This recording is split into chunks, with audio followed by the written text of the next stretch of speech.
Have you ever wondered what a day without screens really looks like for an older child?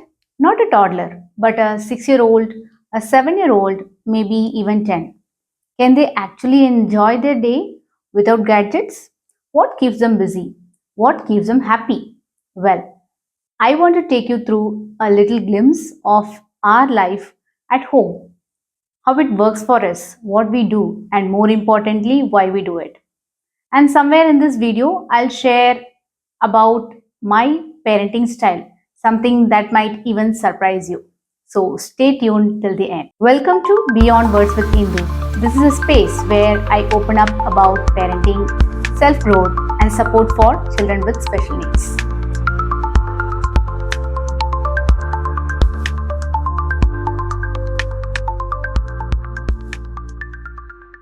This video is actually part of a series I've been doing on screen addiction in kids. Earlier, I spoke about how we handled screen free routines when my girls were under 2 and then again ages 2 to 5. And today, I'm going to walk you through what our days look like now from ages 5 all the way to 11. Now, let me take you through that one by one. The pretend play and story enactment. Pretend play is a big part of their day. They love being teachers, doctors, or anyone that they have read or heard about. Since stories have always been a part of their childhood, now they come up with their own plots and act them out. Honestly, it's beautiful to see them express, narrate, and perform. Then the crafts, coloring, and creative work. My elder one loved art from the time she was about 2.5 years. She leads the way, and her younger sister naturally follows her. They make cards, they do craft work, paint, and even use recycled stuff creatively. It's something they look forward to almost every day. Then, cooking together and sometimes without fire. Usually, whenever we have time together, it means our kitchen time. They pick recipes, help measure, mix, and even bake, all with just a little help from me. Sometimes they even tell me the recipes they watch on YouTube, check the measurements, and we do it together, cautiously, of course. My elder one can now cook simple things on her own, including using the stove responsibly. Then the household responsibilities, yes, they help at home too. Cleaning up their toys, folding their clothes, keeping their space neat. Every night they take responsibility to tidy up. It's not perfect, but it's a start, and they're learning what it means to be a part of the team. Then, mealtime. Yes, we always make it a point to sit together and eat. All of us. No screens, no distractions, no rush. Just a simple time to share, talk, and be together. It's a small thing, but it's one of the most grounding parts of our day. The other games would be hand cricket. One of our favorite games is hand cricket. No toys, just fingers and numbers. They learned it from their cousins and then they taught me. Now it's our go-to whenever we want to laugh, play, and bond anytime and anywhere. Then building houses indoors. They love building their own little houses inside the house, using the tables, pillows, bed sheets. They call it their kitchen, bedroom, and even their school sometimes. It gives them a sense of space, ownership, and loads of imagination, of course. Then, gymnastics.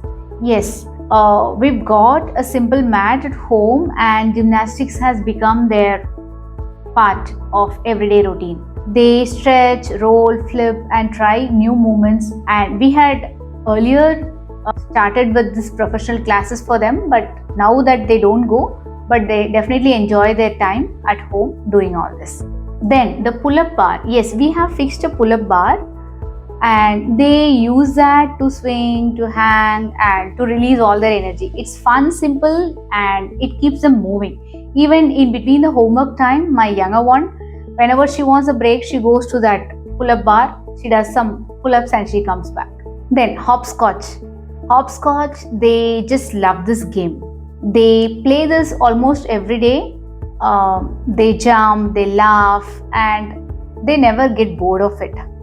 It's completely a screen-free fun At the same time, physically they are engaging themselves and they're able to compete and win the game, they lose the game, they learn a lot from this. Then diary writing, they have done diary writing on and off, and it's something I really want to nurture more. It helps them to reflect, put feelings into words.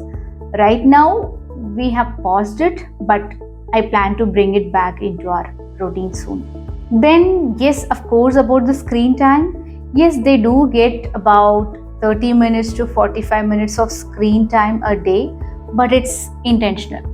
No shorts, no endless scrolling. They usually watch long format stuff like cooking shows, stories, riddles, or gymnastics videos. Then one of our favorite things to do as a family is going on a nature walk. We don't go with a plan or in a rush. We just step out to breathe, to slow down, and to take in everything around us. Usually we do this on weekends. It may not happen every single weekend, but whenever possible. We make time for it, and through these walks, my daughters have learned so much, not just the names of the trees and plants, but how to observe, how to feel connected to nature. There is this flower, I think it's called African tulip, where they take the soft tips and playfully make little pretend nails out of them. They've learned about the touch me not plants that folds in when they touch, the rain tree that seem to sleep in the evenings, and the weeping fig. We munch on the Singapore cherries and explore trees like neem, mango, lemon, and even the jamun tree. There's also the marvel of Peru, a flower that they find so fascinating. Then the 4 o'clock plant. Just recently, my younger one saw a neem tree and said, "Amma, do you remember how this tree didn't have any leaves a few months ago? Look at it now." The moment of recollection of connecting what they saw before and what they see now was so beautiful to witness. We look at the shapes of the leaves, the design of trees, the architecture of the nearby houses. Everything becomes something to notice, wonder about, and enjoy. It's a family bonding time. It may take an hour or more, but we love every bit of it. Even after we return home, we talk about it, and we always look forward to the next walk. And yes, it's a great way to stay active too. Some nights we just take a mat to the terrace, we lie down and we watch the sky, the moon, the moving clouds, the stars, and we talk about it. And we also have this app on our phone. We find out where the satellites are, then the planets. They love watching all these.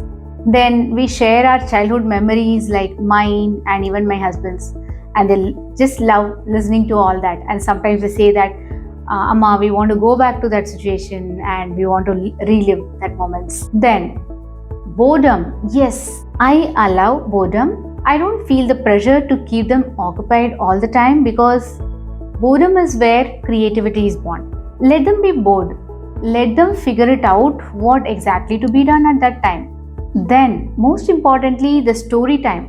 Story time still continues. It is a daily part of our life. I used to make up bedtime stories every single night. Lately, though, I've shifted to real life stories, especially those that inspire or make them think.